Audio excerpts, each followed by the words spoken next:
So welcome to the Seth and Sean Sports Radio Show, everybody. Today is June 11th, 2025, and I apologize. This is all on me. When you're living out of a hotel room for a little bit and in different time zones, I know, I get it. We all feel This terrible is why we're for on you. different times. We all feel terrible for you. I wasn't we're trying on to echo. make it so you We're were on having, echo. there was no pity involved. But I would like to point out, as we do on the show, June 11th, 2025, the Mets are 43 and 24 with not a one game, not a three game, but a 5 game lead in the NL East and the best record in the National League still by 2 games. Not the best record in baseball, that is still held by the Detroit Tigers. Now, Seth, I know you're going to get tired of me saying this over and over again every week. I hope you do, because that means the Mets are in first place for the majority of the summer, understand. if not till the end of the summer. No, I completely get it. I need something to hold on to. I do. Between the Knicks botching a coaching job, which I'm not exactly sure they're botching, and we'll get into that in a second. I'm really not. To the Islanders, well, the first pick of the draft, they had the first pick, and the last time they had that, they got Rick DiPietro. They got John Tavares, and before that, they had Rick DiPietro. Neither of which I'm really happy about. You have the Jets, who are, while they have rid themselves of the Aaron Rodgers experience, now have the Aaron Rodgers experience in Week 1, and we'll get to that in a little bit. And then we had the Mets, Jets, Knicks, Islanders. So I think I covered them all. So then we have those are your teams. Then we have an NBA draft. My whole in 2 thing's weeks. echoing again. I'm not hearing an echo. You're good to go. No, I'm not. Have you heard? I listened to last week's show. It's all echo. Oh, that's no bueno. I'm an echo or you're an echo? I am. Ah. Well, here's hope. Let's hope that Seth can figure this out. This is technology where neither one of us is right on the cusp of AI. Maybe it's AI No, we're not. thinking. No, we're not. No, neither we're not. Definitely not. Definitely not. So, okay. How much of Game 2 did you watch? Game 3 is tonight. Do you believe that now I'm hearing an echo, but do you believe that we are going to go back 2-2 or will it be 3-1? Oh, wait, we're talking hockey or basketball? Basketball. I think we'll go back 2-2. Okay, you need to speak up. Now I can barely hear you. So we can go 2-2. So do they win tonight or do they win Game 4? Indiana, that is. Hold on. Stop. Right there. You're good to go. I'm not, but okay. I think they win tonight. I think Oklahoma City wins Game 4. And I think we have a really fun series. So you believe that this is going to go, so 2-2 going back. So you think it at least goes 6, maybe 7. Yes. I am not of that belief. I think You think Oklahoma City's going to run them over? I think they're going. I think they found a way last game to run them. First of all, let's remember Indiana has led this series 0.3 seconds of 2 games. Yep. 0.3, and that was a great shot. Don't get me wrong. Tyrese did what Tyrese does, but they are Indiana plays 2 ways. One, no pun intended, with pace, which we know. And number 2, they find the weak spot in the rotation and pick on it. And they did that with the Knicks. They did that with the Cavs. They did that. They've done that throughout. They did that with the Magic. They find the weak spot and pick on it. And that was Brunson. That was Towns. Oklahoma City doesn't have a weak spot. In fact, Oklahoma City has the best defense that I've seen since the Pistons. Since the Pistons of 2014, you're talking? Or I'm talking the Ben Wallace Pistons. the 2005? Yeah. I mean, a high bar. It's a high bar. Don't get me wrong. It's a high bar. Look, I could have gone back to the Pistons in 1997 and said that. Sorry, 1987 and said that. But that's not the case. They're not. It's definitely a different game I like that in the second game. We talked about this after the first game where Mark Daniel went away from his game, so to speak, and played to the Pistons. Played to the Pacers. Yes. That did not happen in game 2. They did what they not. wanted to do. And Luke Dort is the best on-ball defender I've seen in a really long time, 1 through 5. He can play anywhere. Their worst defender is the MVP of the league. And he may not be in the top 5 defenders of their team, and he's the MVP of the league. Shea was being picked up like Shea was being picked up 40 to 50 feet from the cup, and just splitting the defense. He's doing what MVPs do. He's doing what Hall of Famers do. And I mean, there was a notion on one of the broadcasts I listened to the other day that if Shea retired tomorrow after winning a championship, he'd be a Hall of Famer.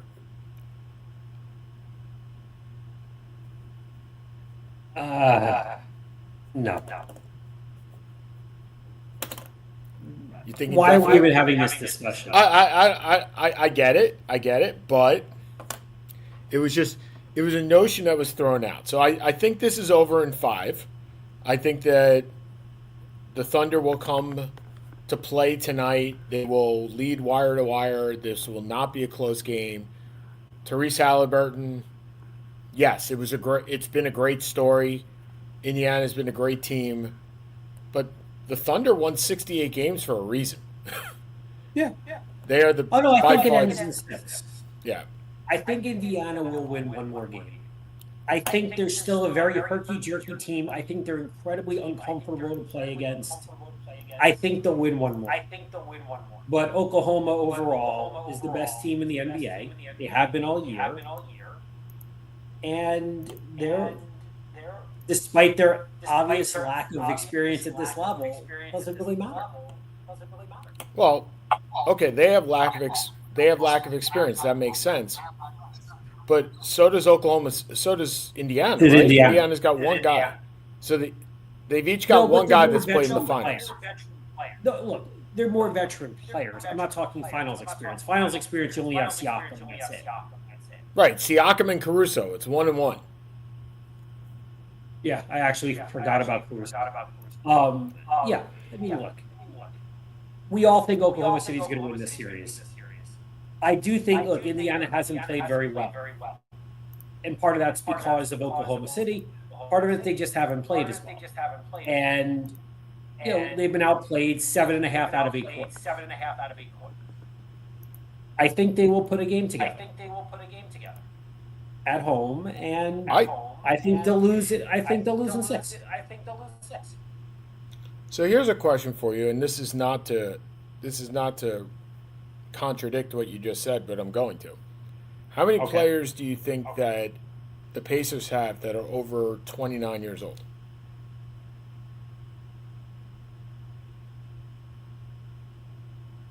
I have no idea how is Turner over 29. He's got to be close to it.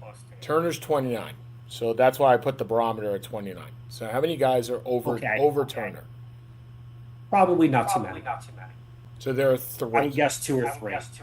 Yeah, and one of them is James Johnson, who hasn't played a minute in the playoffs. He's their Jack Haley.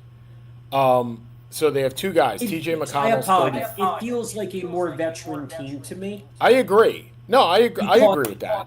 Halliburton is 24 years old. It feels he plays like a veteran player. Yeah. There are 2 key players other than that are Turner and Siakam, who are veteran players. Yeah. As opposed to Oklahoma City, where Shea's in his 5th year, 6th year, whatever it is. Sure. But until 2 years ago, they've not been relevant. No, agreed. Holmgren's 22 and Williams is 22. Here's the funny part. Who is the oldest player besides James Johnson on the Pacers roster? And he plays. He plays. He's not a bench guy. He plays. Like, he plays 20 minutes a game, at least. Is it McConnell? It is. TJ McConnell is 33. That guy looks like he could be playing with John Starks and B.J. Armstrong in the backyard. He is 33. He doesn't look 33. I just like when he shoots threes, he takes like this extra second to get even more bend because Yeah. he really doesn't know if he can reach. Well, that's the thing is that the way to beat Pacers is to have T.J. McConnell shooting threes because T.J. McConnell is an annoyance in the paint, but he's not a great shooter. And the way to beat the Pacers is to have their bench guys shooting threes because if you're having Obi Toppin shooting threes, we know how much I love Obi. Obi Toppin shooting threes. For the regular season, McConnell shot 30% from three. In the postseason, he's actually shot 43%, which is a testament to, I don't know, just the Pacers playing at a different level. Look, the thing is, you can't outrun Thunder. You can't. They'll just throw 10 guys at you over and over and over again. There's nowhere to hunt the Thunder in that they don't have a guy that you can defensively, you can just say, okay, we're going to go pick on Karl Anthony Towns or we're going to go pick on Jalen Brunson. That player doesn't exist with the Thunder. And because of that, this series, to me, is over in 5. And I think they figured that out last game.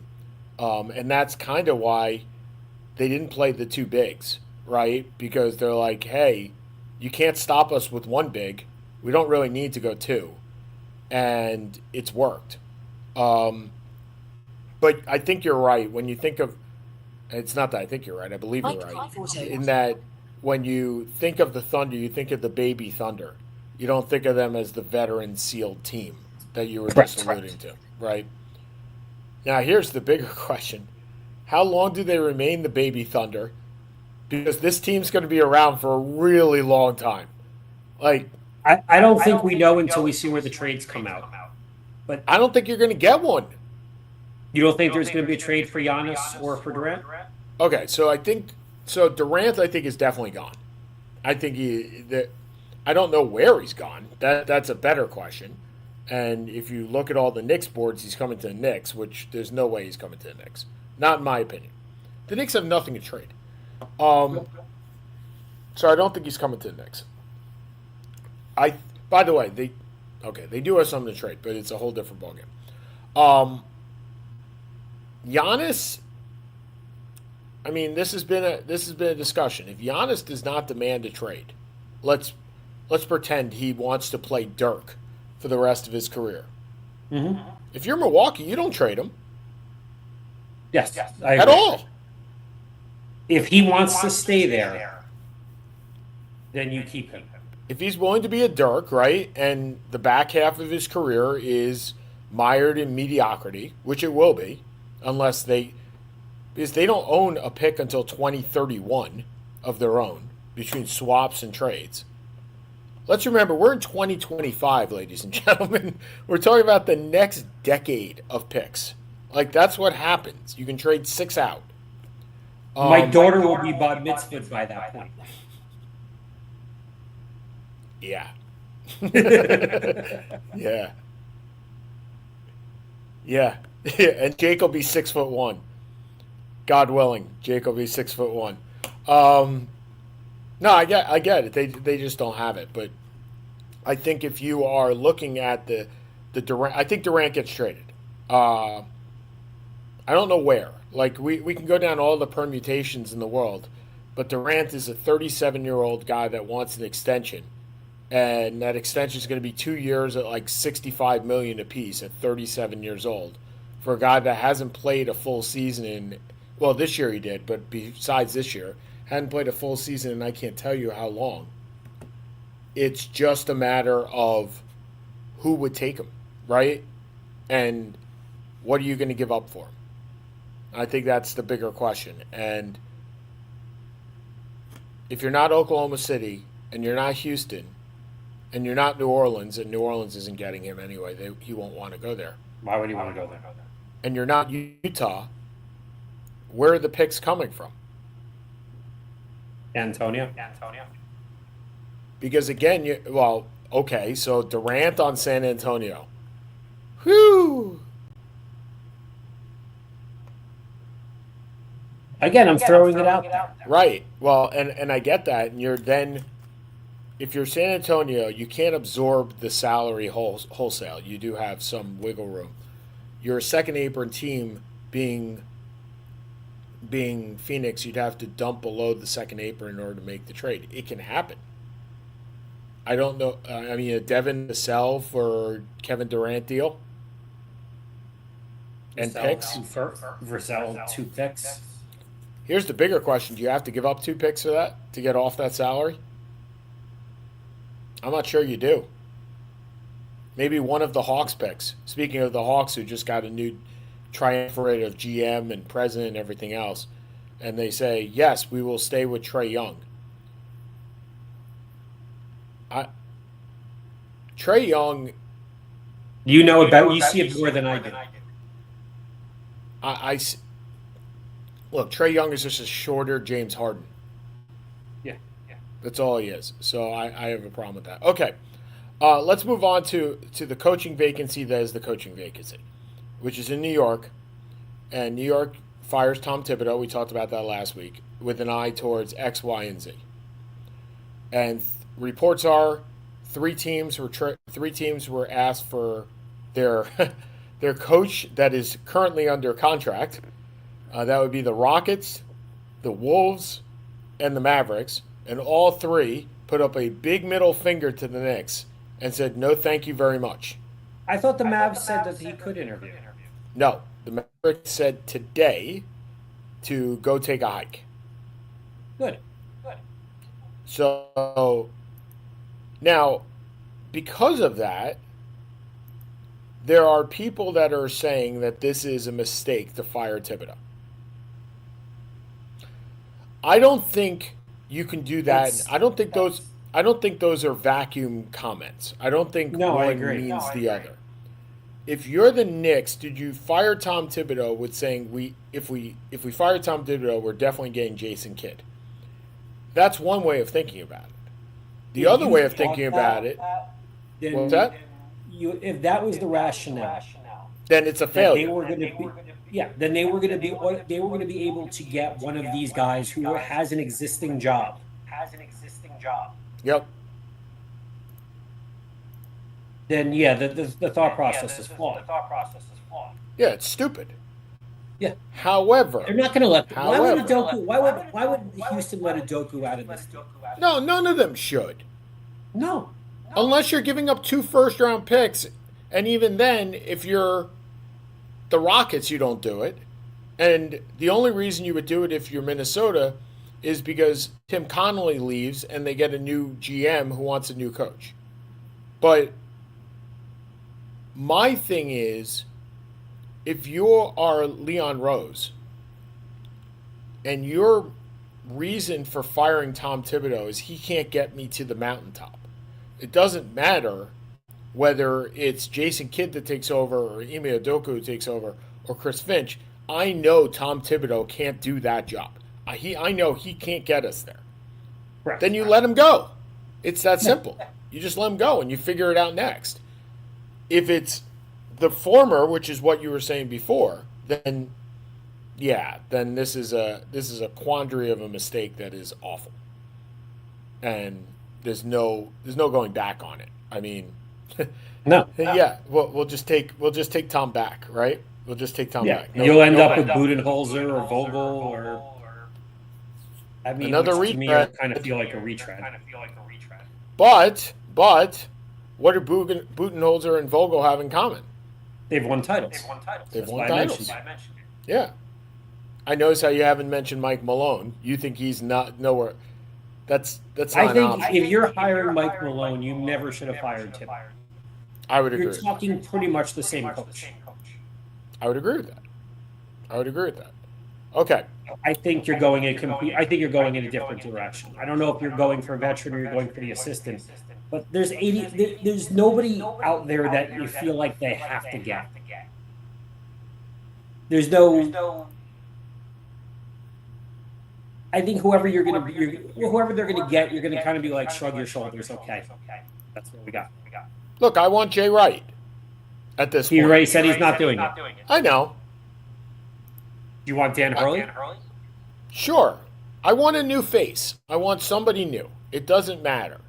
And the thing is, Jay Wright says he's not doing it. We've heard this story before, right? And I'm not saying it's a Jay Wright story. I'm saying you throw enough cash at the right guy.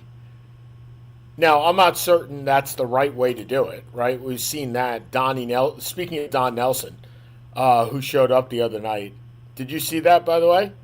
No, but I heard about it. Yeah. Who says he Looks hasn't good. he hasn't left Hawaii in 6 years. Yeah, that's why he looks good. Right.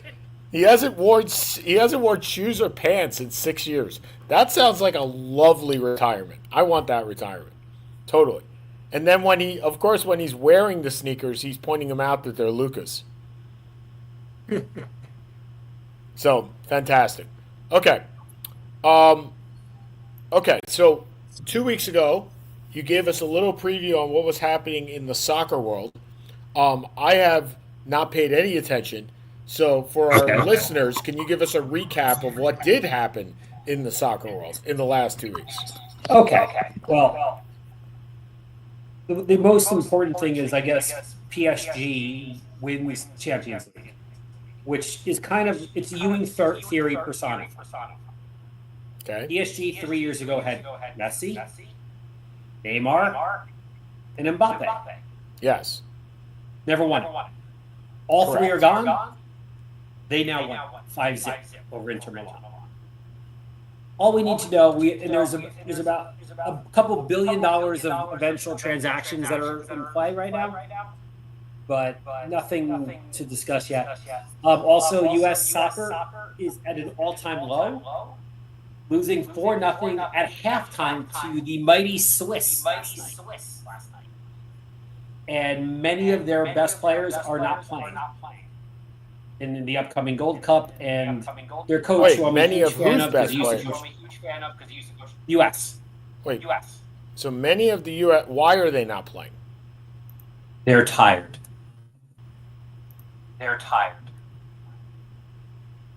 Okay.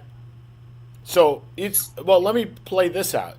Is there any reason other than continuity for them for us to care about the U.S. winning these matches, given that they have an automatic draw into the World Cup, right? They have an automatic. Well, there's a tournament going on called the Gold Cup, which they've always been competitive in, which starts, I think, next week.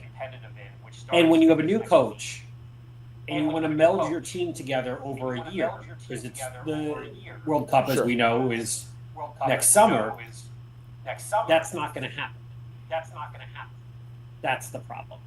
Not whether they win or don't win over Switzerland, when literally they looked like a B team for the most part. But the team is not meshed. You have a brand new coach, completely different philosophy, and nothing is really happening. Okay. So as somebody that has played soccer before, but doesn't exactly know philosophies in soccer, right? I'm thinking, all right, you either attack or you come back, like this, or you play 1-5-3 or something along those lines. Explain to our listeners what philosophy we're talking about here. I can't. I can't. I don't know if they're doing 3-4-3s or 3-3-4s or. I'm not the person. I can't do that. Okay.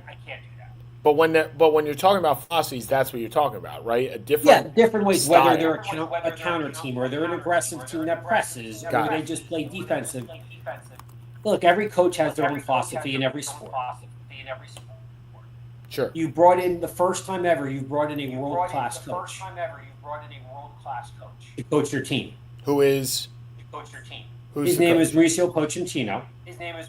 He coached at my beloved Tottenham. Sounds very American. Sounds very American. Agreed. He's Argentinian. He coached at Tottenham, and he coached at PSG, and he coached at Real Madrid. Okay. And now he's coaching the U.S. team, and it looks pretty ugly. So they spent money. So they spent money on the guy, but they don't. So it's like buying Bill Belichick, but not buying the players to go with Bill Belichick or something along. Correct. And without Jordan, obviously without Jordan Hudson. because we Correct. didn't buy her too. Okay, fair enough. Yeah, I can't Okay. afford her. She's worth more than I am. Is there the expectation that these players are going to show up in the next iteration of this? We don't know. The thought process is if you want to play in the World Cup, the coach has to actually see you play, has to actually coach you. And it's not the Christian Pulisic who's an automatic. It's the guys who are the starters, but not the Creme de la creme. creme de la creme. It's the Weston McKinneys and the Tyler Adams and the Yunus Musas and all these other guys. Wow, we could talk about mid-year baseball if you want. This doesn't really work for you. No, it does because it does because look, next year we're gonna be talking World Cup. There's no question we will be talking World Cup. We will probably be going to World Cup. Yeah, but I'm right. Not in New Jersey and not in Atlanta. Yes, we'll be going to the World Cup. Maybe we'll preview the Olympics by going to LA and we'll scout out SoFi first, and then we'll go the next year to the Olympics or 2 years later. I think it's important because you don't want to wake up next year and not know any of these players, and we know the guy you just said, Kristen, what was his name? Pulisic. We know Pulisic, right? Captain America. We know Pulisic. Yeah. But the rest of the team is kind of like, we don't know anything. And no, there are 3 or 4 guys that are automatics. Okay. You're not going to know them. That's okay.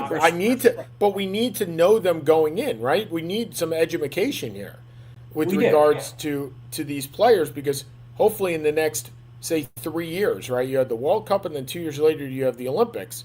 Soccer's in the United States is going to be more on the stage than it's ever been, certainly in our lifetimes.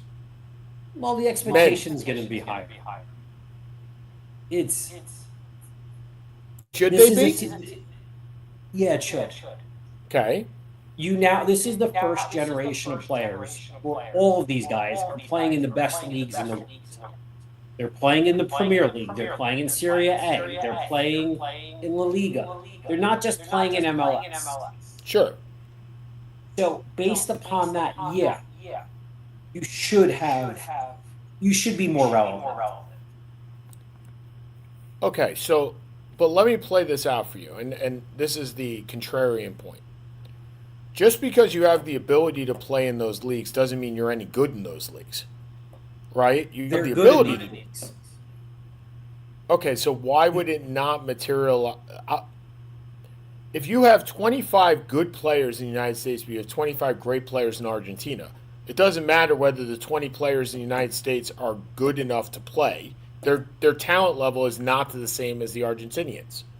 So, okay, is our skill level to the point where we can compete, or is this just an expectation because we're hosting these things, and so you're going to see them, but at the end of the day, you're playing Michael Jordan against John Starks?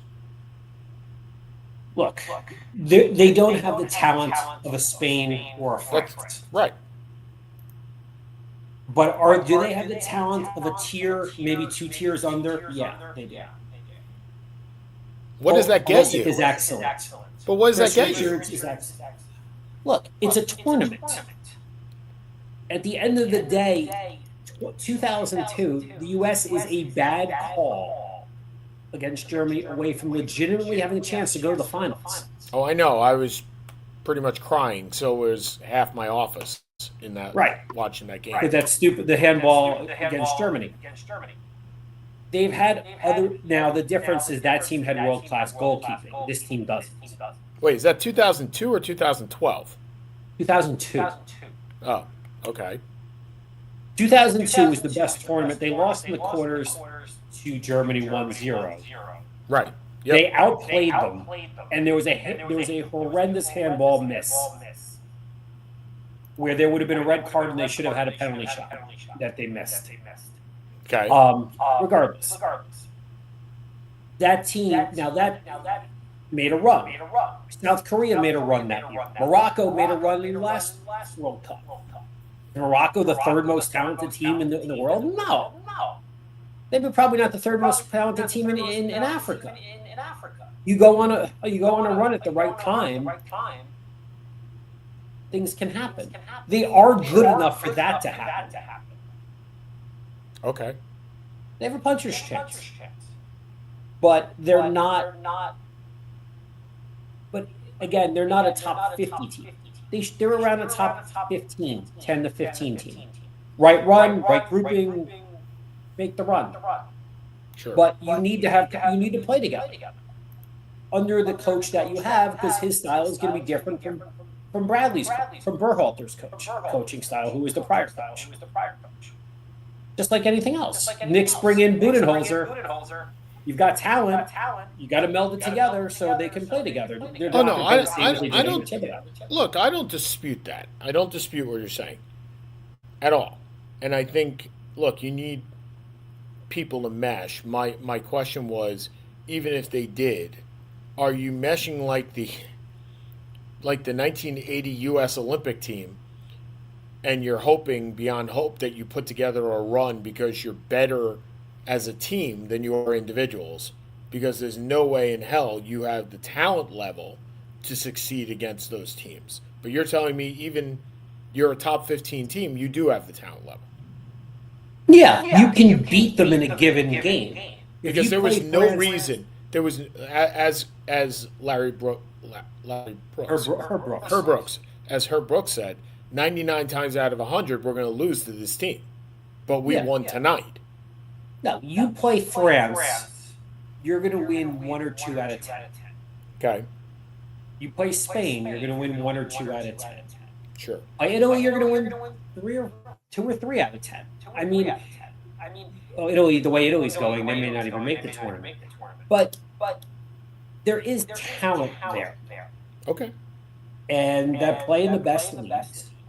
The one lacking, and it's interesting, is it's always been a strength of the U.S. The issue is goalie. So is there anybody in the pipeline that we should be looking at, or is this not for this one? And not for this Olympics, right? You're looking at a 3 The or Olympics 4. are 3 years or 2 years away. There may be a guy who's like the B-level Barcelona guy. He may be there. But as of now, there's nothing. Last time I checked, Jake Kamens is starring in goal for the under-9 soccer team of Franklin Lakes, right? So, I mean... He is, but he also let up 4 goals in the second half. So I don't quite see that one happening. That's okay, because so did the Edmonton Oilers the other day. Well done on the segue. That was great. How much of the hockey did you watch? I watched none of Game 3. Okay. I've seen some of the other games. I watched none of Game 3. Game 3 was awful. For if you're an Edmonton fan, it kind of gave me some peace of mind in saying that the Cup is probably not going back to Canada again, which makes me feel good. It's one of those things where I like records. I like things that just last. And I was the person that was rooting against McGuire. I was the person, well, everybody was rooting against Bonds, but I really was rooting against McGuire. I was rooting against Sosa. I was rooting against I like historical numbers, especially in baseball. And when they go down, you're kind of like, there they go. Yeah. Okay. So I think Florida will win the series in 6. They're up 2-1 now, and they thoroughly destroyed Edmonton the other day. Yeah, they have the last 2 games. Yep. All right, so I'm at dinner last night with a Pittsburgh Steeler fan. Right, exactly. And as I walk in, I know she's a fan. We sit down and we order, and the waiter comes around and goes, "What would you like?" And I said, "She would like the Aaron Rodgers experience, please." And she's like, she shakes her head. Guessing you didn't get laid out of that after that comment. Oh, no. Well, no. No. We're not talking about my sex life here on the show. It's been too long. Those days are gone. Those days are gone, my friend. So, wait, are discussing it or your actual sex life? both at this point. We had a viewer, we had a listener and a viewer. I'm hoping it wasn't Teo. Anyway, so At 11:30 in the morning, I doubt I it. don't know. So anyway, she shook her head and she said anybody would have been better. And when I said, "Well, you had Justin Fields," and they said, "Yeah, we all wanted Justin Fields," I was like, "But you signed Russell Wilson." And they're like, "None of us wanted Russell Wilson. We all just wanted Justin Fields. That was it." And I think it's all about we want the upside, right? Everybody just wants upside. Well, you were content with the Jameis Winston year. That's not upside, No, but we brought in the rookie. Assumed we were bringing in the rookie quarterback, which you which we did. did. What you were. Hold on. When we went through this with Jameis Winston, and you said, "Okay, he's the placeholder for whoever X quarterback is," right? Did you ever think X quarterback was going to play this year? Did you want X quarterback to play? Not particularly. So there was no upside with Jameis Winston. No, he was a placeholder, but he'd be a fun placeholder. Yeah, he's a fantasy god placeholder, by the way. Like, yeah, Yeah, I have no interest in Russell Wilson. I still have no interest in Russell Wilson. But I have a coach and GM who are trying to keep their jobs, and their thought is Wilson can deliver more victories than Winston can. And Dart is for a year or 2 years down the road. does it make you feel better, given what you gave for Dart, that you're playing a guy with more upside for this year? No, No. Okay. because I'm not convinced Wilson has more upside than Winston. That's fair. I really don't know if Wilson has anything left. And I think that's similar to what the Pittsburgh fans are saying with Aaron Rodgers, right? Where it's you're coming to an offense that's not designed for you whatsoever. You have a very high paid malcontent wide receiver in DK Metcalf, who may be the most un-Pittsburgh player I've ever heard of. Like just More than George Pickens? I think they're just six of one, half dozen of the other.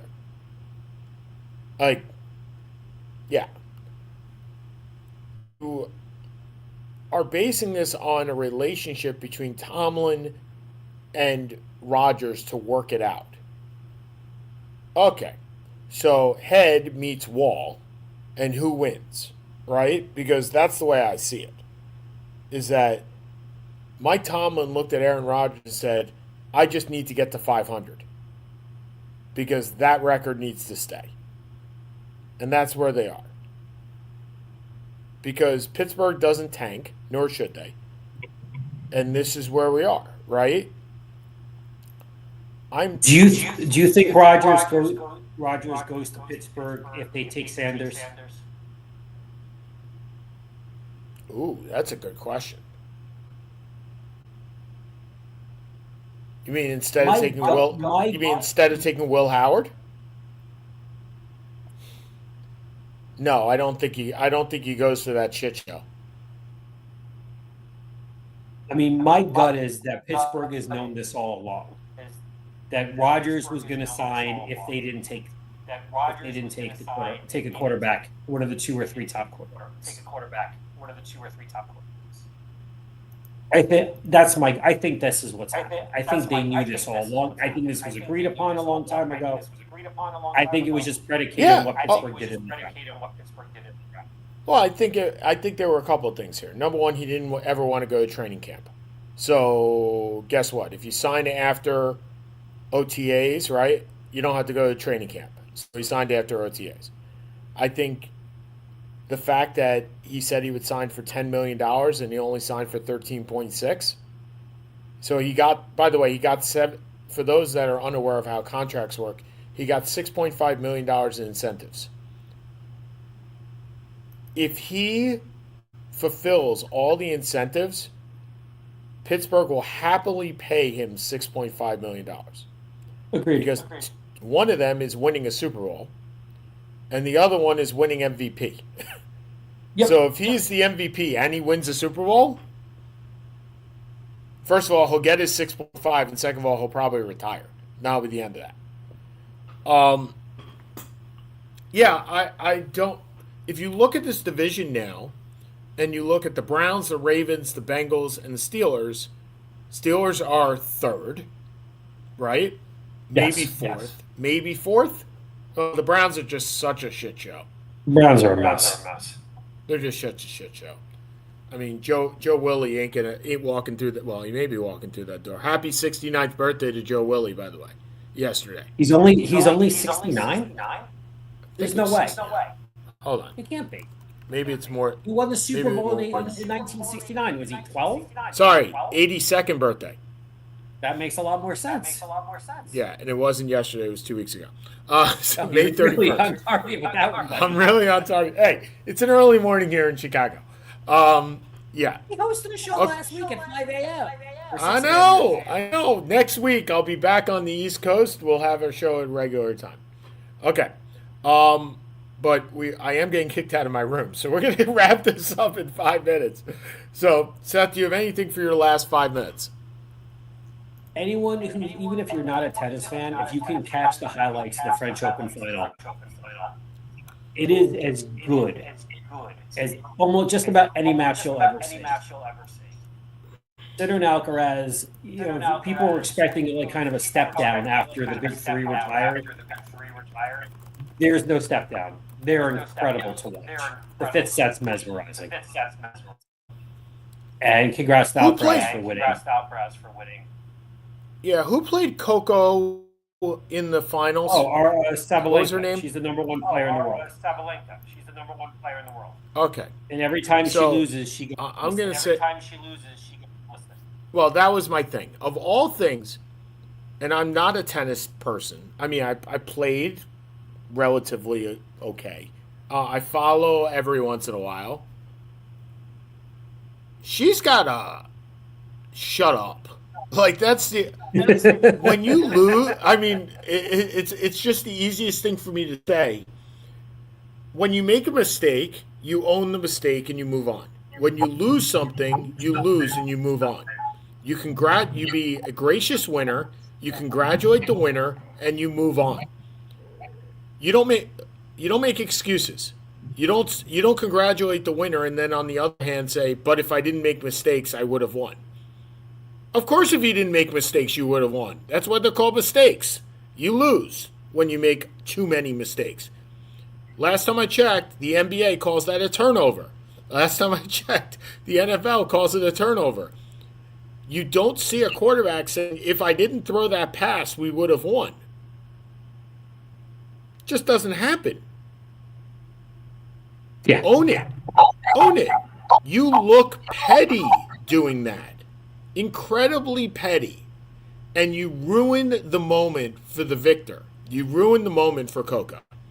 So, and I would say this even if it wasn't an American that won it. It is poor sportsmanship. It is the one thing you learn when you were a kid, when you play, I hate the phrase, it's not how you win or lose, it's how you play. It's not whether you win or lose, it's how you play the game. Because winning does matter. Don't get me wrong, winning matters.